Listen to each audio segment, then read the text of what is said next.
ये नीतीश कुमार इतने बड़े धोखेबाज हैं जो देखिए कि पूरे 2015 में सबका वोट लूट करके इन्होंने अपनी सरकार बना लिया और फिर सरकार को गिरा करके वो बीजेपी के गोद में जाकर बैठ गए। क्या ऐसे लोगों पे विश्वास कर सकते हैं? हमारी बिहार की जनता विश्वास करेगी? विश्वास के लायक ये लोग हैं? मेरे साथियों, मेरे भाइयों, मेरी बहनों, मेरे कहने का मतलब ये है कि ऐसे लोगों को करारा जवाब देने की जरूरत है। आज आपके गांव आते हैं, आज आपके गली कूचे में आते हैं, उनको जवाब दीजिए, उनको कहिए कि ऐसे धोखेबाज की जगह हमारे इलाके में अब नहीं रही।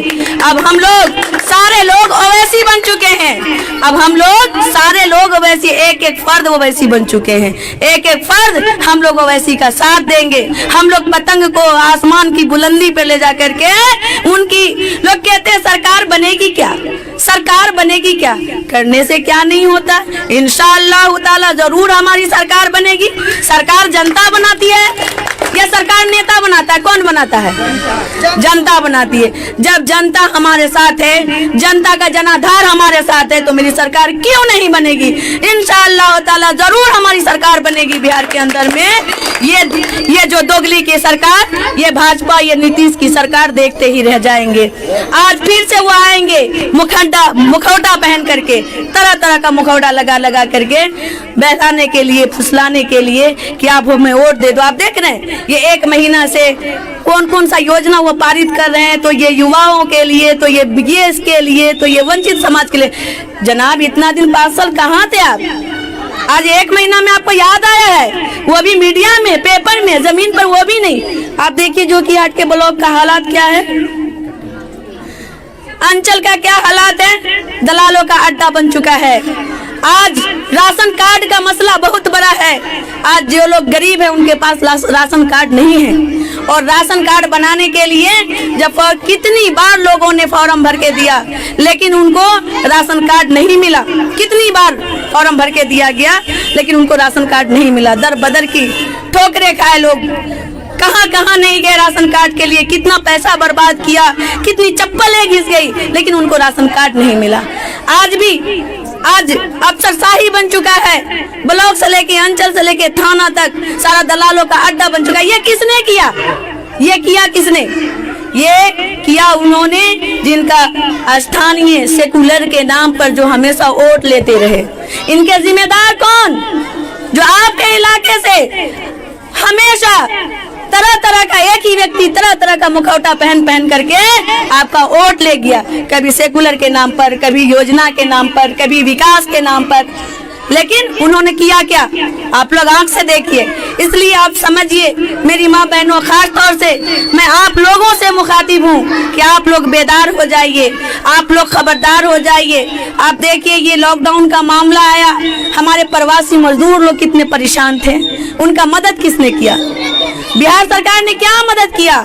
बिहार सरकार ने किसी तरीके से, लोग जब बॉर्डर पर आए तो उनके अफसरों ने डंडा बरसाया, उनके अफसरों ने थप्पड़ मारा, उनके अफसरों ने हमारे बिहार के लोगों को खून के आंसू रुलाया। क्या किया? और देखिए हमारे ओवैसी साहब, हमारे अकबरुद्दीन ओवैसी साहब ने लोगों को किराया देकर, भाड़ा देकर, बजाबते बस में बिठाकर, खाने का पैसा दे करके, खाने का इंतजाम करके उनको विदा किया। तो हमारे लिए मसीहा कौन? हमारे लिए मसीहा नीतीश कुमार, या मसीहा लालू के लोग, या मसीहा कांग्रेस के लोग? कौन मसीहा? हमारे लिए मसीहा वो होते हैं जो हमारे काम आएंगे, वो हमारे मसीहा है। हमारे हर कदम पर ओवैसी साहब ने हमारे लोगों का साथ दिया, हमारे लोगों का के लिए काम किया। जब एक फोन किया जाता है और कही हूँ मैं कितनी जगह कि मेरे लोग फलां जगह हैं, मेरे लोग फलां जगह हैं, भूख से मर रहे हैं, तो वहाँ पे राशन पहुँचाने की जरूरत है, वहाँ पे आर्थिक मदद की जरूरत है। और मैं रात में फोन की, सुबह में उनके पास लेकर पहुँचे MIM के लोग। तो हमारे लिए मसीहा वो न हुए कि मसीहा ये लोग हुए, ये चोर, ये गुंडा, ये माफिया?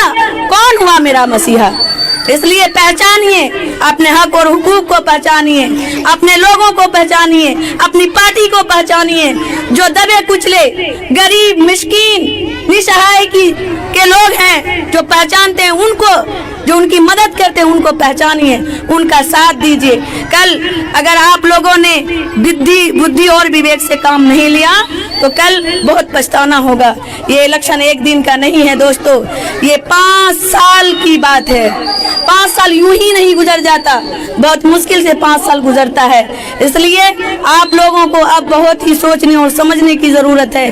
सोच समझ करके इस बार अपना मतदान कीजिए, सोच समझ करके अपना एमएलए चुनिए। मैं ये नहीं कहती कि मैं पतंग छाप का, मैं मजलिस इत्तेहादुल मुस्लिमीन के टिकट का ठेकेदारी लेकर के आई हूँ, आप मुझे ही वोट देंगे। मैं ये कहने आप लोगों से कतई नहीं आई हूँ।